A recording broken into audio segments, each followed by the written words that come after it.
رب رب ہے.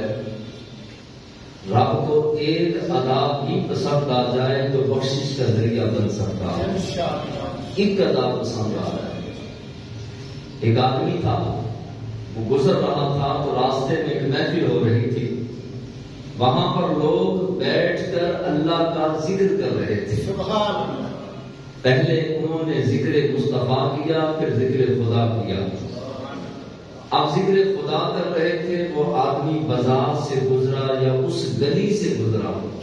اس نے کہا کہ ادھر کچھ اللہ والے ہیں جو اس بھری دنیا میں اللہ کا ذکر کر رہے ہیں. میں نے ساری زندگی کچھ نہیں کیا، ساری زندگی گناہوں میں گزار دی، ساری زندگی پاپ کرتا رہا، اللہ کی نافرمانیاں کرتا رہا، گناہوں کی دلدل کے اندر دھنسا رہا.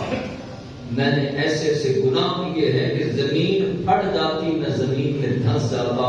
تو یہ اللہ کا عدل ہوتا. لیکن خالق کائنات نے مجھے مہلت دی. چلو یہ ذکر کر رہے ہیں، میں یہاں سے گزر رہا ہوں، چلتے چلتے جاتے جاتے تھوڑی دیر کے لیے اس محفل میں بیٹھ جاتا ہوں. وہ بندہ آتا ہے، آ کر بیٹھ جاتا ہے.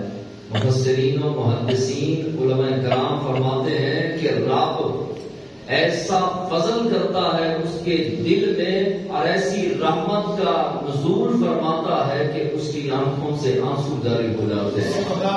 اور رب رب ہے، رب اس کے آنسوؤں کا صدقہ ساری محفل کو بخش دیتا ہے. اللہ کو کوئی بھی ادا پسند آ جائے تو ہماری بخشش کا ذریعہ بن سکتا ہے. اللہ تبارک و تعالیٰ اپنے حبیب علیہ السلام کی کامل محبت نصیب فرمائے. عشق مصطفیٰ میں جینا مرنا نصیب فرمائے. اور جب جب اسلام اور دین ہمیں پکارے تو لبیک کہتے ہوئے حاضر رہنے کی توفیق عطا فرمائے. آپ کی علم میں ہے کہ آج جمعۃ المبارک کی تقریر میں سیر معراج، سفر معراج، واقعہ معراج کو بیان کیا گیا. لیکن چونکہ وقت مختصر ہوتا ہے اور بعض دوست احباب جمعے میں نہیں ہوتے، درس قرآن میں ہوتے ہیں، بعض درس قرآن میں ہوتے ہیں، جمعے میں نہیں ہوتے، تو مختصر سا دوہرا دیتا ہوں تاکہ جو جمعۃ المبارک یہاں نہیں پڑھ سکے ان کو بھی جو ہے وہ حضور علیہ السلام کی محبت کا وہ چاشنی والا جام وہ نصیب ہو سکے. خالق کائنات نے قرآن مجید برہان رشید میں فرمایا سبحان الذی اسری بعبدہ، پاک ہے وہ ذات جس نے سیر کرائی اپنے بندہ خاص کو رات کے کچھ حصے میں.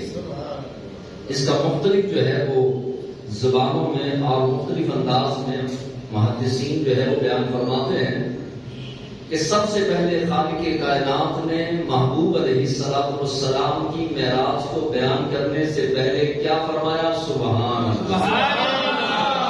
کیا فرمایا جی؟ سبحان اللہ. واحد یہ ایسا سفر اور ایسی سیر تھی کہ جس کا واقعہ، جس سیر کا واقعہ رب بیان کرنے سے پہلے خود رب ہے، پوری کائنات کا پیدا کرنے والا ہے، لیکن اس واقعے کو بیان کرنے سے پہلے رب خود فرماتا ہے سبحان اللہ. سبحان الذی اسری، اسری کا معنی ہوتا ہے سیر کرانا، بعبدہ اپنے بندہ خاص کو.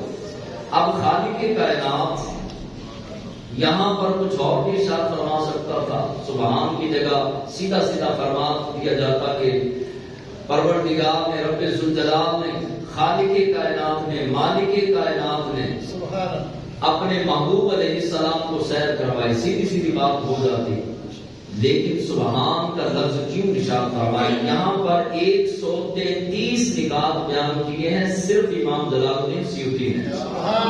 133 نکات لفظ سبحان پہ اور 450 صفحات کی کتاب صرف امام جلال الدین سیوطی نے سبحان پر لکھ دی. سبحان اللہ. ہمارے بابر شیر کتنا کتنا علم رکھتے تھے. آپ اندازہ کریں کہ میں خالی سبحان کی تفسیر بیان کرنے لگ جاؤں تو 133 نکات ہیں اور ایک ایک نکات سے 20 نکات نکلتے ہیں. تو اب وہ ساری رات تو 133 نکات لفظ سبحان میں گزر جائے گی. تو پھر آگے تو اللہ کی بھی ہے، پھر اسرا کی ہے، پھر بھی عبدی کی ہے، پھر لیلا من المسجد الحرام بھی ہے، پھر مسجد اقصی بھی ہے. کل جو ہے وہ ہم انشاءاللہ اپنا سحری کر کے یہاں سے جائیں گے انشاءاللہ. کون کون تیار ہے؟ ماشاءاللہ. دل پہ ہاتھ رکھ کے کئیوں نے جو ہے نا ٹھنڈا سانس لیا کہ کل تک سحری تک ہمیں بیٹھنا پڑے گا. نہیں، انشاءاللہ ہم اپنے درس قرآن کے اپنے وقت میں ہی انشاءاللہ اختتام کریں گے. علماء فرماتے ہیں کہ پہلا نقطہ کیا تھا کہ اللہ نے اپنے محبوب علیہ السلام کو دیدار کرانا تھا. 27ویں رجب کی تھی، یعنی 26 کا دن تھا، رات 27ویں تھی، پیر شریف کا دن تھا. خالق کائنات نے 27 رجب کو اپنے محبوب صلی اللہ علیہ وسلم کو ظاہری طور پر سر کی آنکھوں سے اپنا دیدار کروایا. یہ بچوں کو، بڑوں کو، سب کو جو ہے یہ اپنا عقیدہ پتہ ہونا چاہیے. نہ تو روحانی معراج تھی، نہ خواب کی معراج تھی، بلکہ آمنہ کے جان امام بخاری نے لکھا صلی اللہ علیہ وسلم نے فرمایا کہ میں نے اپنے سر کی آنکھوں سے جاگتے ہوئے اپنے رب کا دیدار کیا. جب حضور نے فرما دیا تو بات ختم.